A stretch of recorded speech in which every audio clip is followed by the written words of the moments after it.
Hi, I'm Keith McCullough. Welcome back. Today I want to dig a little deeper on a longer-term theme. One of the most popular institutional products we have here at Hedgeye is our global macro themes. 3 themes, we introduce them every quarter, and the first theme that I want to talk about here in the fourth quarter, we introduced it at the beginning of October, is called Euro Bulls. Now the first chart, I want to dig into this in terms of process, because we're big on process, and not everybody does it this way, but again, it's not that complicated, so I want you to learn it. It's the simple sine curve that I want you to think about when you think about something like economic growth. So from a growth perspective, we think Europe is at the bottom of this curve. It's stabilizing and then could accelerate. So that's a very important spot from a pivot point perspective. So again, economic growth on the sine curve is either slowing, stabilizing, or accelerating, and we think it's already stabilized and it's starting to accelerate. So let's go through a couple pictures just to kind of prove that out. The first one is just a 13-year chart of the European economy. This is, again, think about the slope of the line, think about what happens on the margin here, which matters most. And again, the sine curve is starting to base and hook up. You can see that little green part at the far end right side of the chart. So again, that would be very bullish if we were to see that occur. And then we start to roll through a couple other pictures, which are leading indicators. PMIs on a 5-year basis. You can see this is manufacturing and services PMIs across the Eurozone by country. Again, basing to accelerating. So again, growth stabilizes and accelerates. A very good function.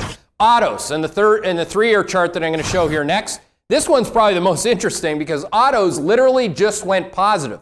So again, never mind stabilizing, they just went positive for the first time in a very long time, which is a very basic pattern of behavior for European consumers. If you're confident, you're most likely to do what? You'll probably take up big ticket item purchases, autos and homes. You're seeing this across the board in the UK on the home front. You're seeing this generally on the auto front. So new car registrations are what we're showing you here. And confidence, which you can see on the next chart, this looks almost identical to what the US started to look like 10 months ago. So again, you're coming from the thralls of fear, the end of the world didn't happen, and here you go. Now you can go to positive confidence readings, and again, we think that that has a very high and coincident indicator with the currency of a country. Because we think a currency of a country, coincidentally, its health is reflected in its currency or the direction of that currency's momentum. So you can kind of see that, and we'll go through that in a couple charts. But first, I want to show you the impact of what Super Mario, Draghi, would love to see in Europe. Now, what he'd love to see is down inflation.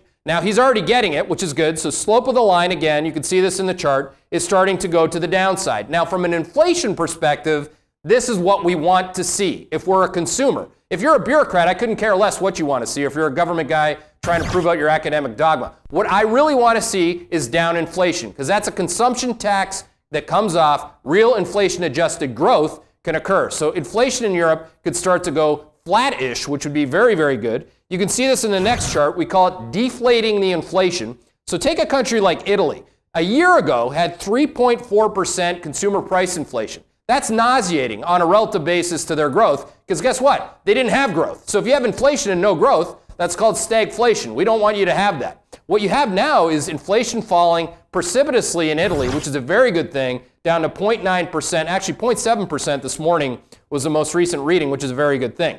Now, next chart, look at the euro. So again, I've been talking about this kind of intermittently throughout this diatribe. And what this is just telling you that the causal factor is, in fact, the currency. So if you get the government out of the way, you get a little bit austere, and Draghi isn't a big part of the picture like Bernanke is here. You get him off the curve, currency starts to appreciate, interest rates don't go down anymore. In fact, they start to go up, and the euro breaks out. So from a trade trend tail perspective, which is our quantitative process, that's already registered. So at $1.36, which is where the euro just pulled back to, you want to buy the euro. And then the next thing that you want to go to is what the flow through is to that in the German stock market.